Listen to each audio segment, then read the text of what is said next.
The man noticed something strange while watching the race. At first, a crack appeared on the bench beside him. Then, the load-bearing beam above his head began to crack. Dust from the beam fell onto the race car. At that moment, Jeff felt a strong sense of unease. Then, a cold breeze blew, knocking over a gas can nearby. But everyone's attention was still focused on the race car. No one noticed the gasoline spilling onto the track. Even a car that just passed almost flipped over. The crowd in the stands panicked for a moment, but luckily, the driver handled it well. Ellie on the stands became a little worried. She said, "We're so close to the track. What if something happens?" Her friend, Daisy, laughed it off. She said the stands had a tall safety net between the track, unless the car could fly. Her boyfriend, Dick, gently reassured her. Even if something happened, with him there, they had nothing to fear. At that moment, a poster floated in the air, landing right next to Jeff. He picked it up and glanced at it. It was a picture of a driver who died in an accident. This scene made Jeff even more nervous. At the same time, he noticed the t-shirt of the man in front of him. It said, "Life is like a beach. You never know when it will be over." So many ominous signs made it impossible for Jeff to focus on the race. Then a car pulled into the pit stop. Due to a communication error, the driver revved the engine and rushed back onto the track.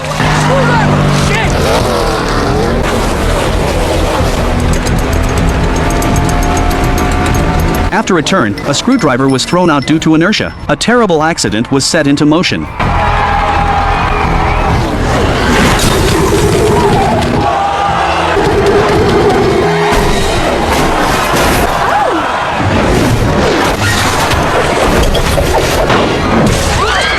The stands immediately erupted in chaos, but the collisions continued without stopping.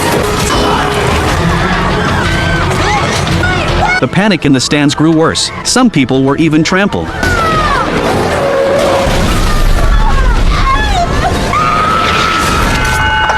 A man couldn't bear to look at his wife, but staring at the disaster before him, he had no choice but to prepare to leave.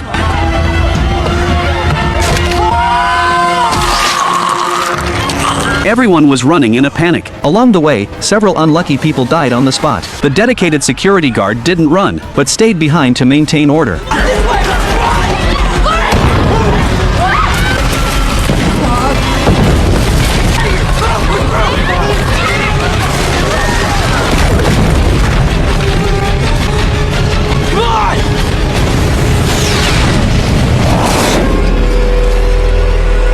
It turned out that all of this was Jeff's imagination.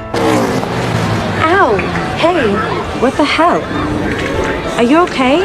But the next moment, he realized the imagined scenes were actually happening in real life. Before Dick could speak, Jeff beat him to it, saying the exact words. "You have been in my stash. You snake."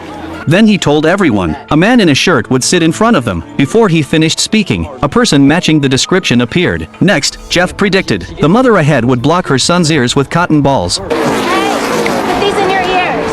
Oh, not tampons. Put them in your ear. How did you know she was gonna do that? That's a lot of tampons for one woman. But Jeff knew even more than that. He could even predict word for word what everyone was going to say. At that moment, the car that caused the accident in his imagination pulled into the pit stop. Jeff instantly knew a tragedy was about to unfold in reality. Panicking, he planned to take his friends away, but Dick disagreed. After all, they had finally gotten tickets. He wasn't leaving until they saw the whole race. A conflict immediately broke out, but this angered other spectators. The situation quickly spiraled out of control. In the chaos, they knocked over a strong man's soda. Furious, he joined the group chasing Jeff. When a group of people went outside, Jeff explained the reason for his actions. But before he could finish speaking, That fucking crash, that's the crash I'm talking about. at that moment, the strong man suddenly remembered. He had left his wife behind. He rushed back but was stopped by security. Have you all lost your fucking mind? After such a terrifying nightmare, the group's mood was extremely heavy, though they had survived. It was entirely thanks to Jeff's ability to predict danger. However, convincing them of this was not easy. Dick even summarized their survival as the protection of his lucky charm. Jeff didn't argue. Instead, he said maybe some mysterious force had saved them. But when it came to further investigation, he didn't have much of an idea. The next day, they gathered at the site of the accident to honor the victims who had passed away. Jeff and Daisy were also there, but just then, a mother came over to thank Jeff. She said that without him, she might have already been in danger. Then Jeff also received thanks from the security guard, who called him a savior. At this moment, the strong man approached. He still held a grudge against the security guard, because in his view, if the guard hadn't stopped him, his loved one might still be alive. He looked at the guard with a hostile glare, and even deliberately scared him in the end. Your time's coming, Chocolate.